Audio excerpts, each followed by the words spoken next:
Shri Mahaganapati Namaha, Shri Saraswati Namaha, Shri Padavallabha, Narasimha Saraswati, Shri Guru Dattatreya Namaha.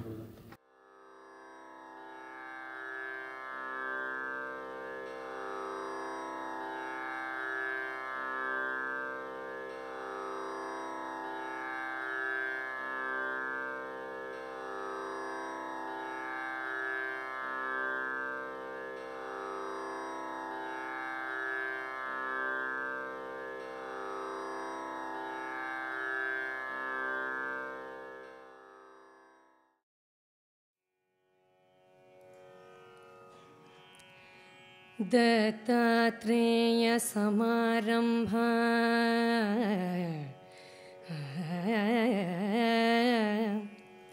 Nrisimhatmika Madhyama Sachchidananda Paryalta Sachchidananda Paryalta Valde Guru Parampara Vande Guru Parampara.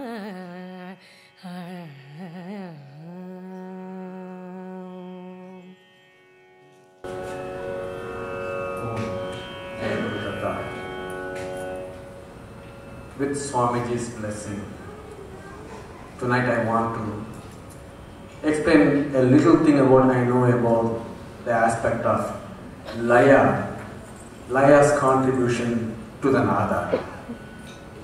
Shruti Mata, Laya Pita. Mother is love and grace, and father is love and enforcement. I think in most of the cases, at least as we know. So here the role of Laya, how it contributes to the Nada itself, is very important. It starts way long ago. The time even we could not imagine. Though historians always say the Vedas are like 3000 BC. Vedas are not 3000 BC. They are way, way long ago before that. In the Bhagavad Gita, Krishna says, Chandasmi Yasya Pranani. So, the Chandas is the most important factor of Veda as well as the Nada. So, Chandas are considered the foot of Veda in which the whole Veda stands. A similar contribution the Chandas have made for the Nada also. If you take Chandas, there are two kinds of Chandas we can look into. One is called Akshara Chanda. Other one is, or Chandas, actually that's the right way, is Akshara Chandas. And the second one is called the Matra Chandas. If we understand this basic concept, it will help us to know where we have come a long way in whatever the rhythm we have today. The Akshara Chandas is the most ancient, which belongs to the Vedic Sanskrit period. So they divide the Sanskrit period as three different kinds. One is Vedic Sanskrit, Classical Sanskrit, and then Prakrit, which is like more distorted version which came later, which gave birth to many different languages.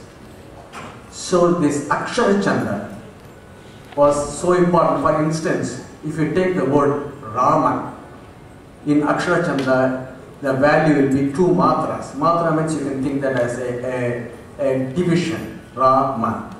But if you calculate as farmer, as the, like in terms of Matra Chanda, Rama will be 3. Because Ra is a long syllable, Ma is a short syllable. So this is like major difference kind of between this Akshara Chanda and Matra Chanda. So in the Akshara Chanda, there are many different kinds which paved way for many of the Vedic phrases. So each and every phrase, the Sanskrit slokas, phrases, everything is based on the Akshara Chanda. There are many different kind of Akshara Chandas of different metric value, which is the Matra value. Anushtup Chanda is 8 Aksharas, Brihati is 9 Aksharas, Pankati is 10 Aksharas, Drishtup 11 Aksharas, Jagati 12, Utkruti 26, and there is one more is the Akshara is 24 for the Gayatri.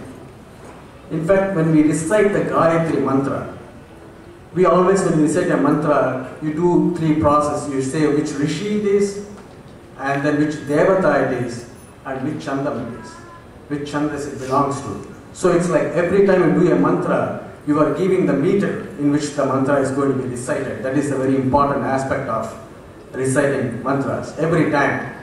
So when you do the Gayatri mantra, actually the Devata itself is Savita.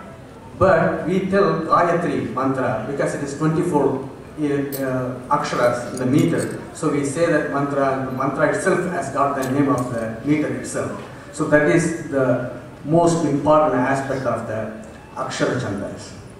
Then we move to the Matra Chandas. Then later development, the Matra Chandas are still today is being used in one of the very ancient form of dancing, or you can call it a theatre in Kerala called Kudiyata. Even today in the Kerala theatre they use this Matra Chanda as part of their recitation to do the theatre. And there are many, in this case what you do is you don't distort the words in order to keep in a particular tala cycle or so, and then one line kind of starts you to compose the other line.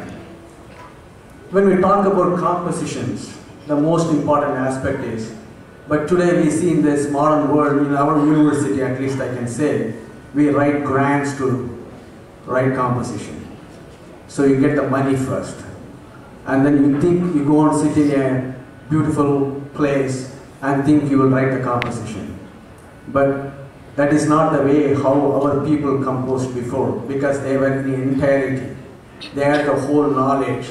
They had the whole knowledge of Vedas and everything else.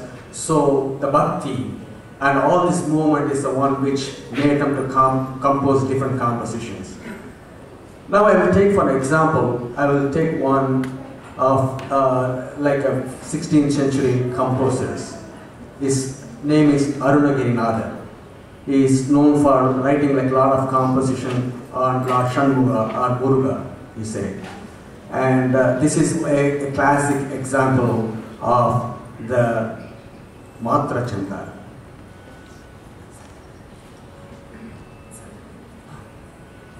This Chanda is in 15 matras in meter.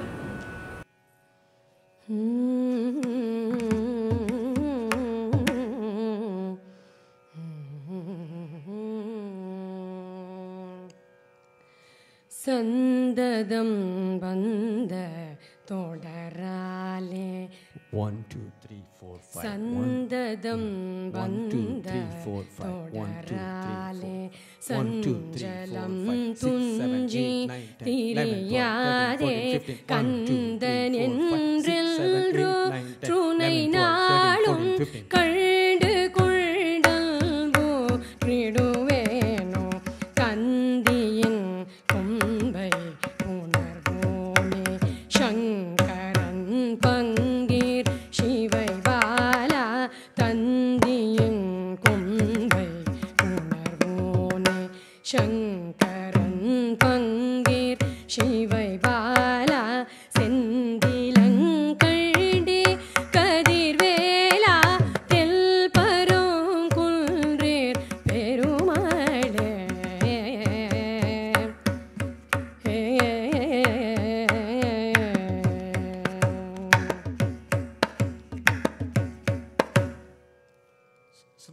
A classic example of Matra Chanda, where the words are not distorted. Is as that words, whatever the length it takes to do the whole composition. And then the next period after the Matra Chanda was a necessity of longer more longer talas. So that's where the tala comes in. What is a tala? The name tala.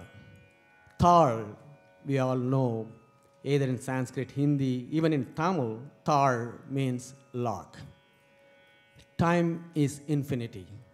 In that infinite time frame, you are locking a particular time frame, talam. In the kala, you are like marking a certain time on that, and then you are cycling with it. So that is the way how the talas are is to mark the timing.